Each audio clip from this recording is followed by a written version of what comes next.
So pretty much for today, I have some plays of the day, some plays that I would recommend putting a unit on each. Then we have the parlay of the day. This is just 4 legs of parlay that I like to use. Maybe I didn't necessarily want to do it in a straight bet. And then finally we have just some plays that I seen, that I liked, but it was just hard to justify, putting the money on it. But maybe someone else, can find value in this.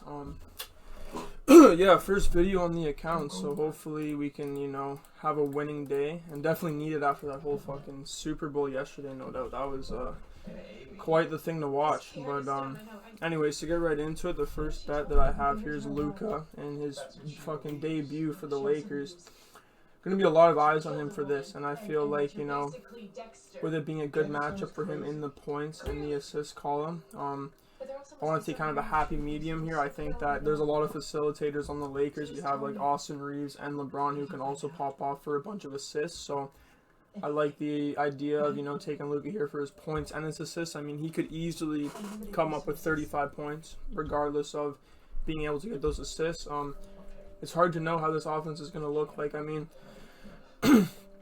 I would imagine Luka could be running the offense and have the ball in his hands a lot. Because, I mean, we've seen him facilitate for the Mavericks, and he was clearly the right option there. And there was Kyrie, who was also fit to be a ball handler. But when the ball is in Luka's hands, he makes really good decisions with it. And I think this could be a good opportunity for LeBron to kind of take a step back. Like, I mean, he's aging, and it's not right to have to be carrying that whole weight on his shoulders all the time. So I think this would be a nice breath of fresh air for LeBron.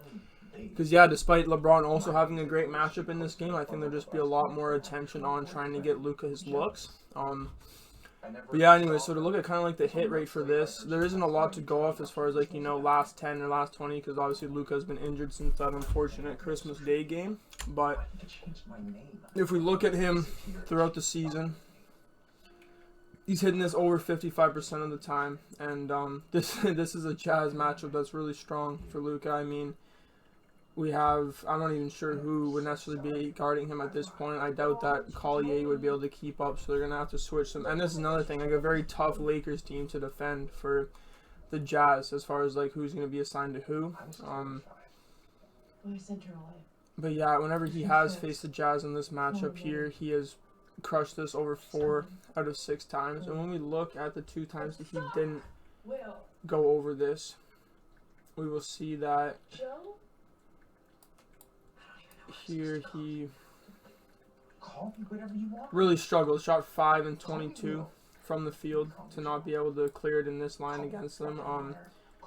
We're hoping not to see a matchup quite like that tonight. Hopefully Luka will be able to shoot a little bit better than 5 for 22. And here, in the only other time that he doesn't get this, he actually had 14 assists and 19 points and was just under. Again, another scoring anomaly for him. I think that tonight we will see him score those points, and there'll be a lot of extra attention from the Lakers to get Luka involved on his first match. I think, it's a great opportunity at home as well to show it in front of the home crowd, this new piece, that they just picked up ultimately. So I do really like this play. I personally put $20 on this. My unit size is about $20 at this point. Sometimes I might throw a little bit more if, the timing's right and everything. But I really do like Luka in this matchup here. Going on to our next bet, we will have to look at Nikola Jokic. So there was a point not too long ago where I swear Jokic's triple-double odds were at minus 220, minus 250, and I seen a lot of people kind of talking about how crazy that was for the odds to be there. But luckily the odds have came down quite a bit just based on recent performance. When we look how Jokic has performed in his last 10 games, he's hit this 5 out of 10 times, sorry. And if we kind of explore, the games where he has hit this and not hit this, he's just coming off a game against Phoenix where they won. I do remember this being a somewhat lopsided game, so not as many minutes out of Jokic as you would have liked to have seen. I feel, if he did get to that 34 minutes, an extra 5 or 6 minutes there probably would have generated him that extra assist. Luckily, I didn't have any money on his triple-double that game, or that would have been very frustrating. A blowout against the Pelicans. He still sees 36 minutes. It was just unfortunate he doesn't grab those 2 rebounds ultimately. Just at this, with having his triple-double at, I don't have BetMGM to use this. I personally use FanDuel or DraftKings often. On FanDuel, I got this at -115. But hey, if you can get the plus money on this, that's even better. I think really anytime you can take plus money on Jokic's triple-double, you might as well. Because it's just such a probable thing to happen. It seems like on any given night he can. Especially given this matchup against the Trailblazers, who as well have been performing well recently. So I'm hoping that they can keep this game close. Yeah, 21st in points allowed against opposing centers, and 25th in rebounds and assists to opposing centers as well. So I feel that this is a really tough matchup for Portland to contain Jokic. I think it's pretty hard for anyone to contain him ultimately. And yeah, when we look at the last 20 games, this gets even more impressive. Going over this 59% of the time, like a couple of these games kind of get factored into that. So if we really break it down, we have 4, 5, 10 of his last 17 games played, he's went over this. So I mean, I feel the odds could probably be even a bit worse than this. Like maybe they could drop this to -150 or whatnot. So I think grabbing it at -115 is really good odds for this. And as well, we have Michael Porter Jr. has been playing exceptionally well recently. If we look at we just quickly look here at his scoring totals in some of the past games, especially recently. He has scored 30, 39, and 36 in his most recent games. And I was taking a look here at NBA.com stats.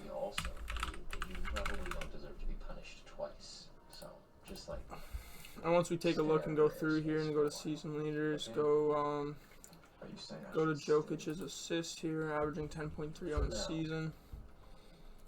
We then go to tracking, passes dashboard, and then we find Michael Porter Jr. is the most frequently assisted player by Jokic. And with Michael Porter Jr.'s performance recently, we can really trust him to hit those shots when Jokic does hit him open. I feel that, you know, Trailblazers will have to send a lot of doubles when Jokic inevitably ends up in the post there. So I definitely do believe that is a good matchup. I'll also be putting $20 on that. So in total right now we have 20 on Jokic's triple-double,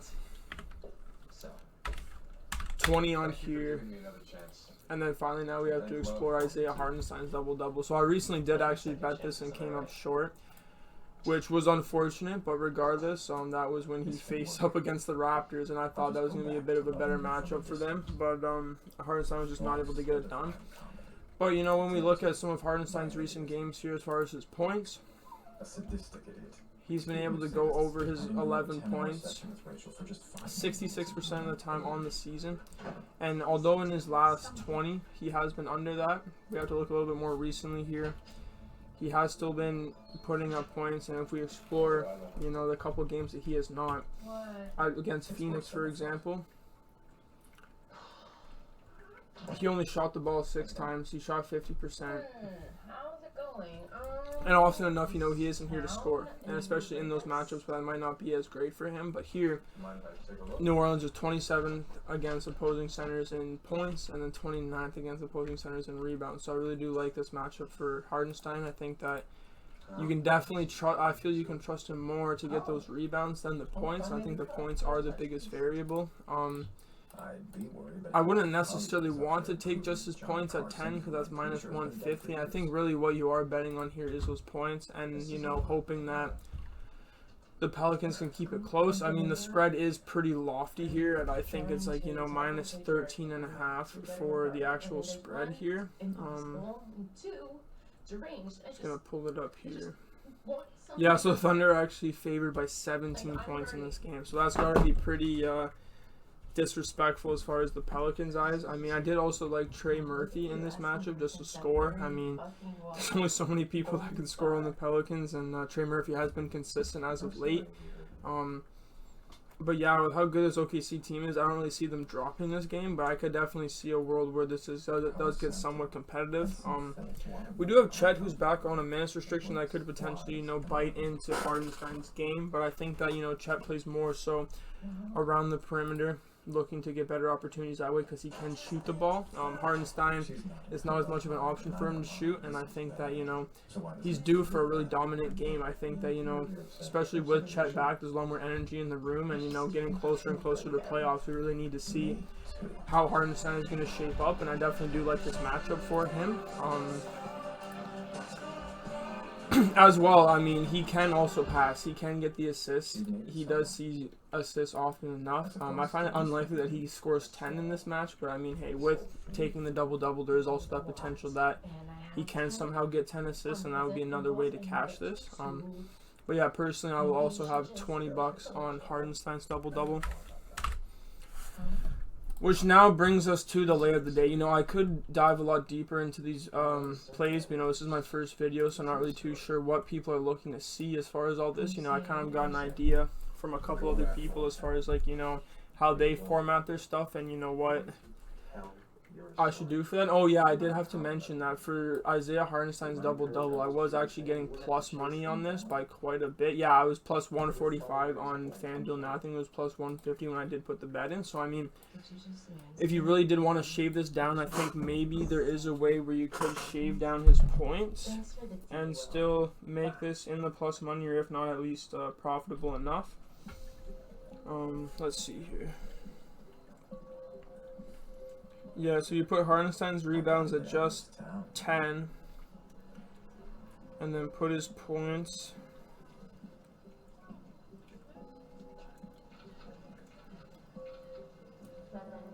at just 10. It ends up going at plus 124, so it is definitely better to do it at the double-double to get just a little bit of that extra juice on there. But yeah, the other thing is, if you were looking for maybe just a little bit safer of a bet, you could just go for Hartenstein's rebounds. I think this is a great matchup for his rebounds in general.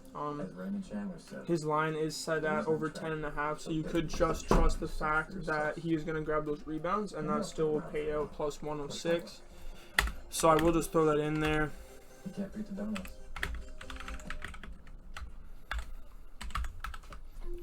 But yeah, man, that Super Bowl last night was brutal. I'll try to add in the end of this video here a couple slips that I had that were close to hitting. But man, if the Chiefs just kept it close, that would have been a much different outcome as far as a lot of people's bets. I feel that, you know, the sportsbook cleaned house on people yesterday, no doubt, which is always a shame to see. But regardless of that, we're going to get into the parlay of the day and kind of what made me go into these picks. You know, I don't really like you just throwing all the straights of the day into the parlay. I like to, you know, mix it up and have a bit more volume at that point.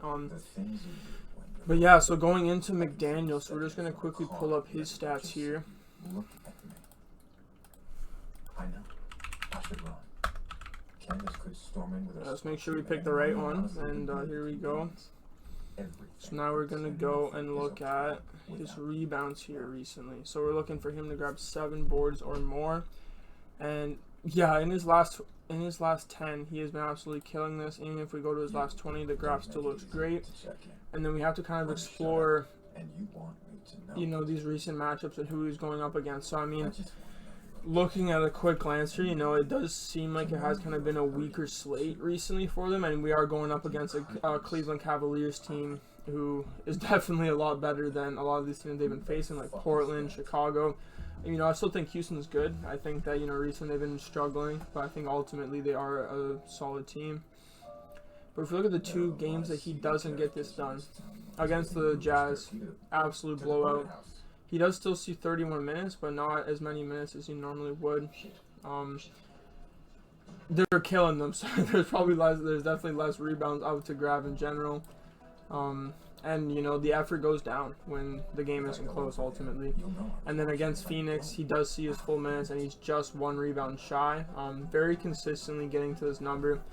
It's going to be pretty hard to find a bet that hits every single time, but I think this is close to one that has good value on it at minus 110.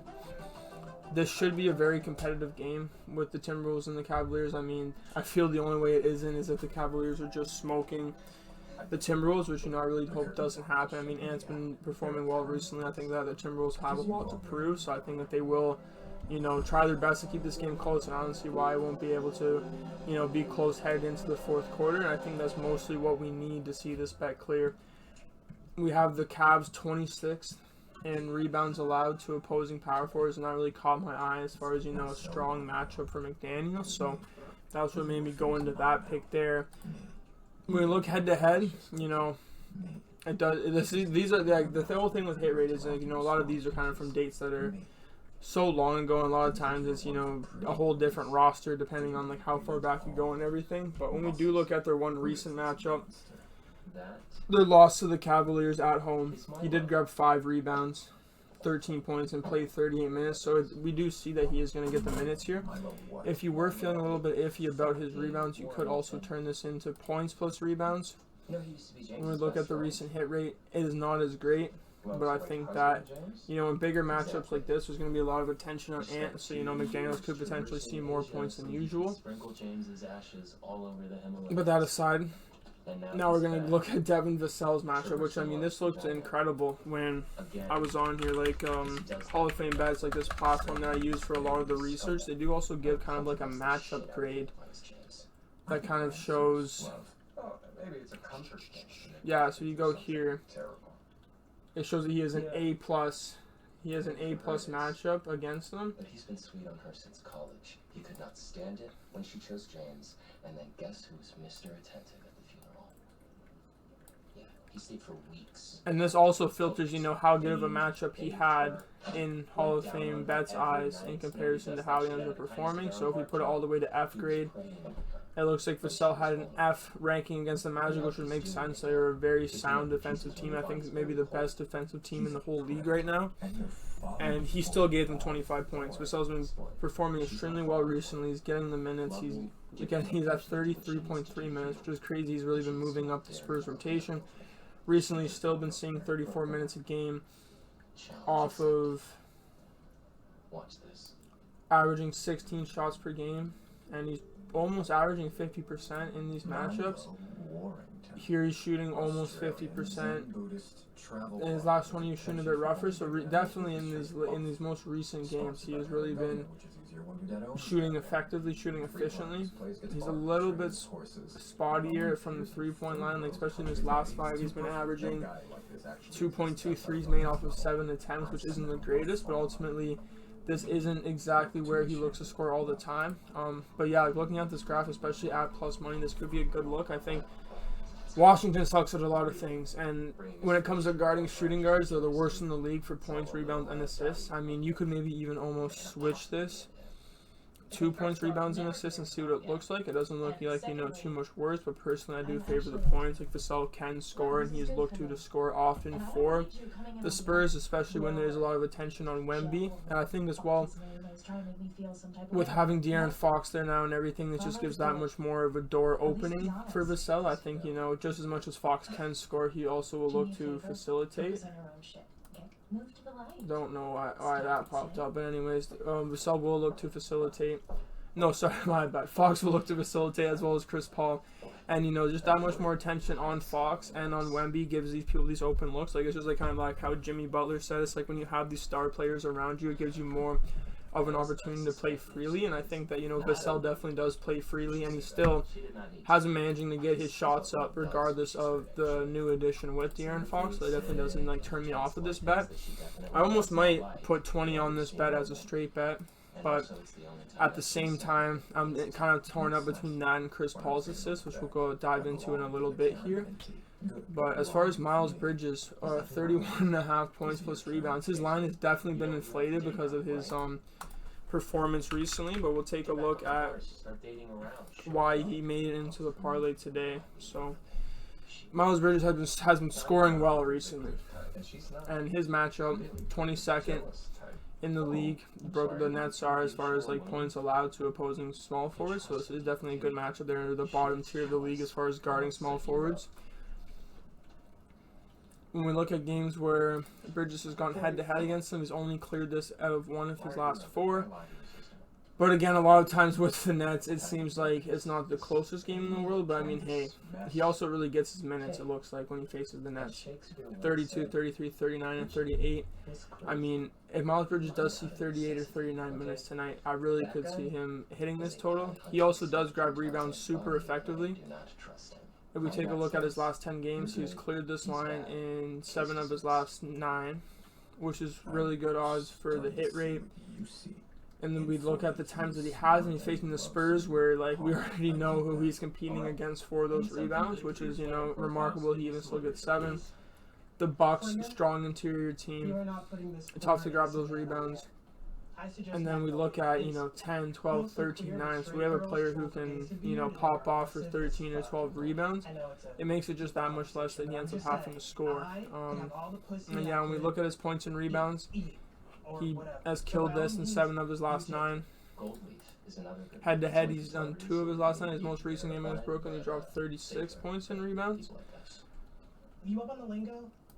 And yeah, when we look at his matchup grade against them, he has a B to B minus matchup grade against the Nets, so this is a solid enough matchup for him. The Hornets look to Bridges more and more as the season has progressed. You know, they have been dealing with injuries, and especially now with LaMelo Ball back, I feel like he really plays well off LaMelo Ball, and he should be playing tonight. And I mean, hey, even if LaMelo Ball doesn't play tonight, then that even just gives more of an opportunity for Bridges to score, so you can look at this both ways.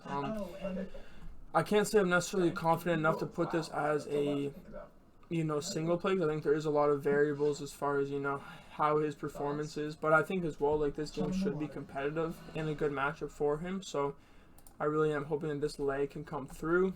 You know, I gotta hand it to this guy. He takes And then finally here, the last leg of the parlay. We already went over the Luka points and assists. And yeah, I think that, you know, if you don't want to have the exact same like points and assists here as you do in the straight bet, you could just in here throw in Luka 8+ assists. You know, I was really thinking about putting money on just the assist part, and I still may. I think Luka, if he's not going to be scoring a ton, he's definitely going to want to, you know, show that kind of team mentality and really show how he can facilitate and create shots for the others, so that, you know, that demonstrates a good teammate. And I think, you know, if you're looking to fit in on this new team that he's on with the Lakers, that, you know, it could be a good opportunity to show just how well he can get others involved. Because he did a remarkable job of this in Dallas, right? And I think that to be able to put less pressure on LeBron to facilitate all the time just gives that much more opportunity for LeBron to, like, sit in the corner and just catch his breath. It's not saying that LeBron should be wasted just being a corner sitter, but I think that, you know, not every single possession doesn't need to be LeBron running up and down the court at full speed and playing his hardest. Like, they should really give him a time to use those bursts of energy in the right moments, if you will. Was that 4 people now suggesting Flinger?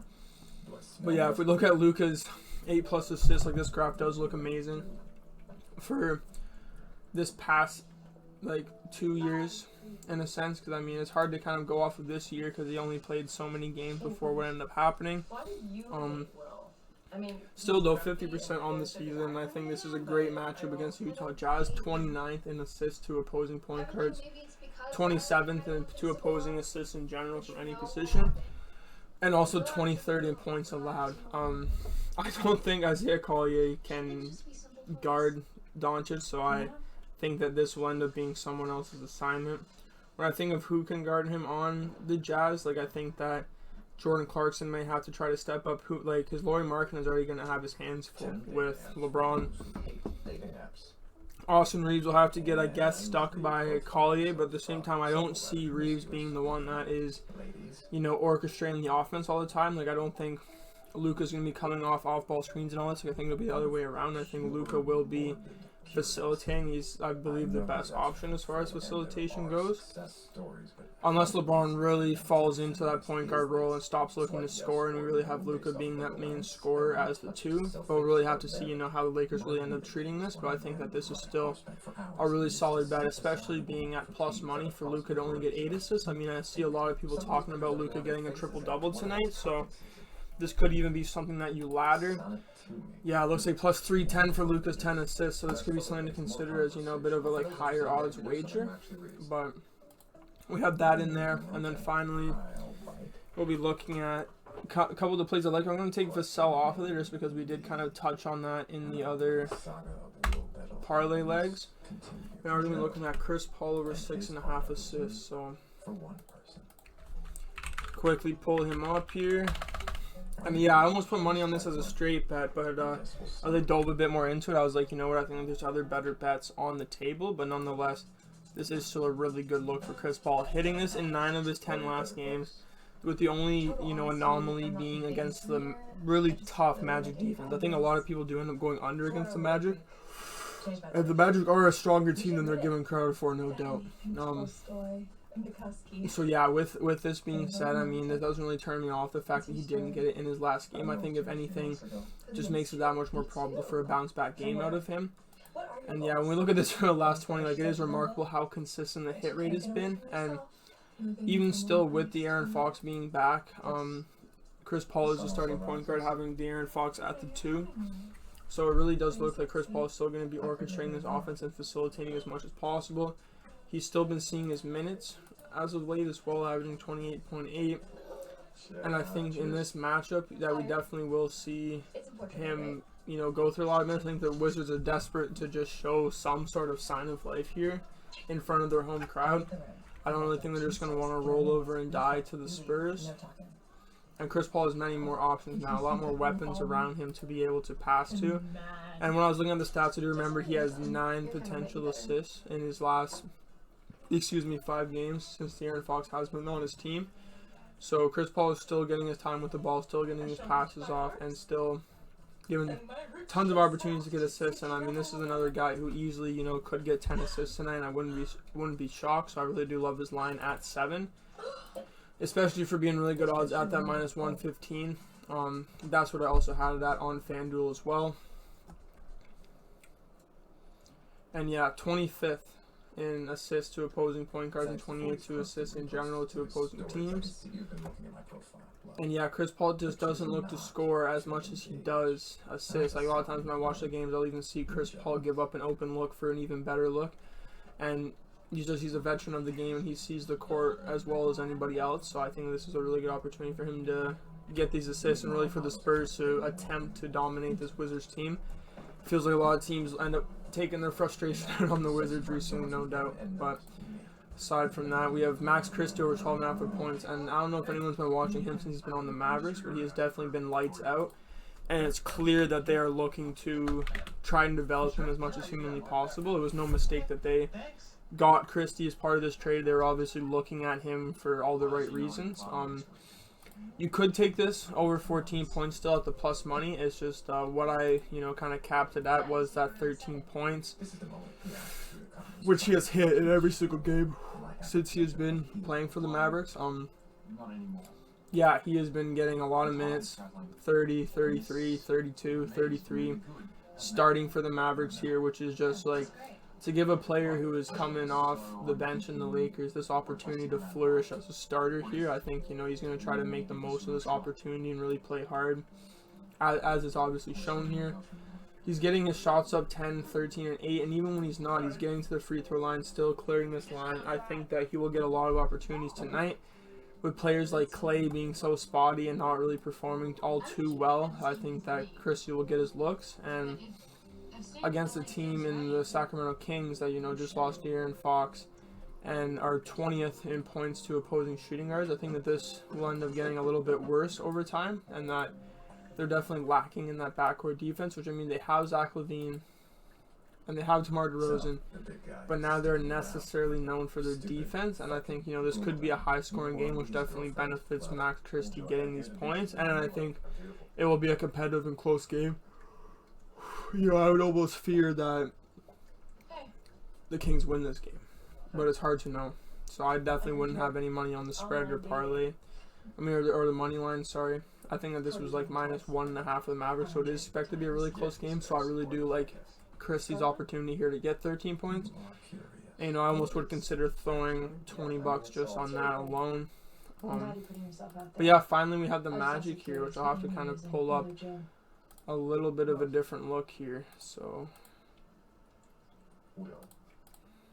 Interesting. gonna pop up and find it here. So yeah, we're gonna look at the Orlando Magic and hopefully pull up a comparison between them and Atlanta. Okay, here we are. So the Magic offense is rough, so we're gonna quickly flip it here. Magic defense, second in the league for points, rebound, and assists, first in opposing three-pointers made, 5th in blocks, 13th in steals.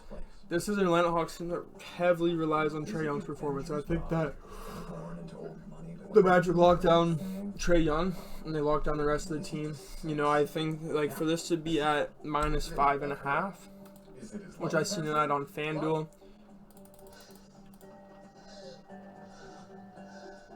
Oh wait, no, not covered. Well, shit. Of course, your best friend now. Hey, man, what? That's crazy. I just saw Milo. It's a coincidence. I guess he's hiking. Everybody's hiking today. You hike often? I'm getting into it. So yeah, -5.5 is what we had to that. And as far as them covering the spread as of late, they have definitely been struggling to. But again, I feel like they've had a lot of tough matchups as of late.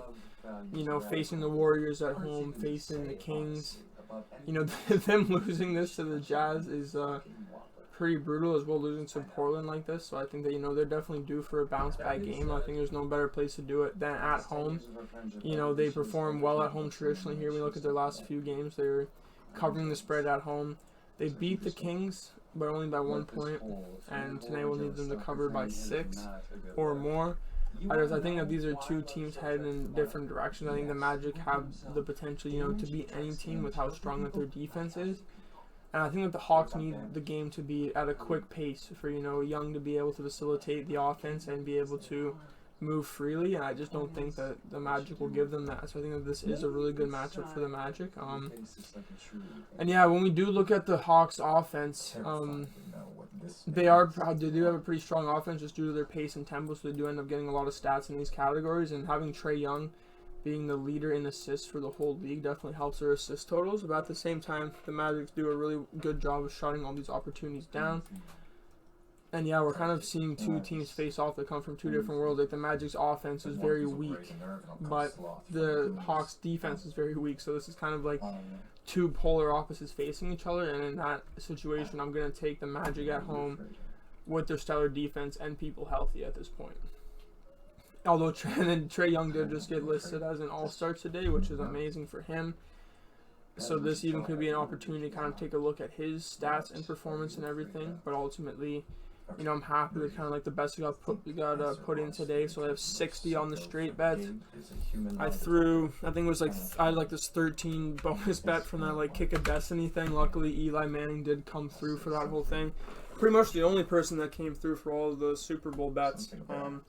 So yeah, it looks like we have like 73 in play today, which I do have. I will try to pull up a picture of the slips as well at the end of the video, just so you guys can kind of see that I do put my money where my mouth is on all this stuff. So yeah, tomorrow there'll be another video. I'll be able to recap what happened in the last evening, which, you know, will add a little bit more content to the video, and I will try to work with, you know, you guys to kind of see what people want to, you know, see me behind the scenes for, because this video could be an hour long, you know, if I really wanted to go even deeper into all this stuff. But ultimately, I kind of want to summarize it for everyone